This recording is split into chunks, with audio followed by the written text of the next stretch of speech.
आपने इस महत्वपूर्ण बिल पे मुझे अपनी बात कहने का मौका दिया। मान्यवर, मैं इस बिल के विरोध में अपनी बात कहने के लिए खड़ा हुआ हूं और उसकी सबसे बड़ी वजह यह है कि जब हम लोग राजनीति में आए तो हम लोगों ने प्रख्यात समाजवादी नेता डॉक्टर राम मनोहर लोहिया जी को पढ़ा, जिन्होंने नारा दिया, सोशलिस्टों ने बांधी गांठ, पिछड़े पावे 100 में 60।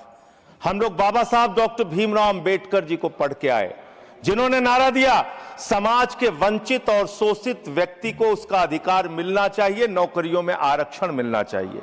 पिछले दिनों जब हम बात कर रहे थे कि हाई कोर्ट और सुप्रीम कोर्ट में जजों की संख्या कितनी दलित की है, कितने आदिवासी समाज से है, कितने पिछड़े वर्ग के लोगों की है, तो सरकार की ओर से उत्तर आया। मान्यवर, आपके सामने उत्तर आया। देखिए, पिछड़ों दलितों की बात होती है तो रोकना शुरू कर देते हैं।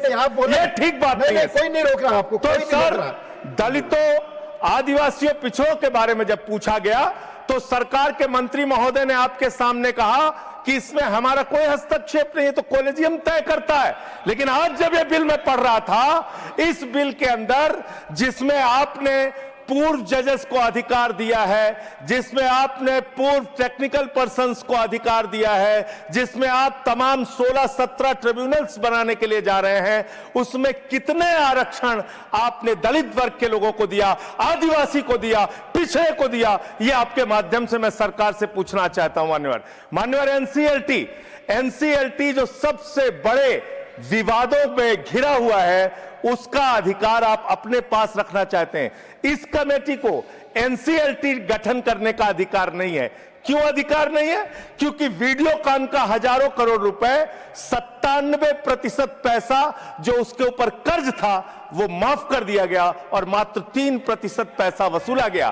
5,53,000 करोड़ रुपए में से मात्र 3.5 लाख करोड़ रुपए माफ किया गया और बाकी पैसा वसूल किया गया।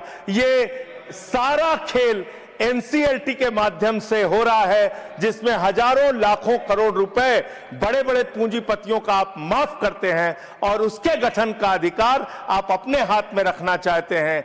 मान्यवर, मैं आपके माध्यम से ये बताना चाहता हूं सरकार को, मैं सूची पढ़ रहा था। मान्यवर, सुप्रीम कोर्ट के अब तक के जितने जजेज हुए, उनमें से 10.5 करोड़ की आबादी वाले आदिवासी समाज के मात्र एक जज सुप्रीम कोर्ट में हुए। मान्यवर, एक जज हुए। और आप जब ये ट्रिब्यूनल्स बनाने जा रहे हैं बड़े बड़े पदों पे, आप जानते हैं आप क्या करने जा रहे हैं, आपको पता है, आपको मालूम है। देखिए, जब भी पिछड़ों दलितों की बात होगी चिल्लाने लगेंगे। अरे आप लोग वो लोग हैं, नहीं बोल रहा, आप वो लोग हैं जिन्होंने मंदिर के उद्घाटन में मानव, मैं अपनी बात तो पूरी कर लूं। ये तो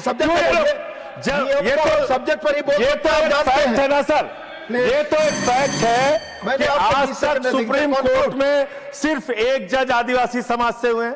इस जज को आप नकार कैसे सकते, इस फैक्ट को आप नकार कैसे सकते हैं? खत्म करो सर, 30 सेकंड और, थैंक यू सर, 30 सेकंड और, बोलिए 30 सेकंड।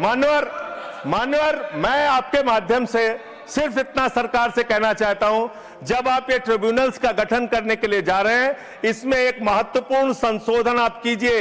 सारे के सारे ट्रिब्यूनल्स में दलितों, पिछड़ों और आदिवासियों को आरक्षण दीजिए। हम इसके विरोध में हैं जब तक आप ऐसा नहीं करते। यस, माननीय parliamentary affairs minister Sanjay Singh.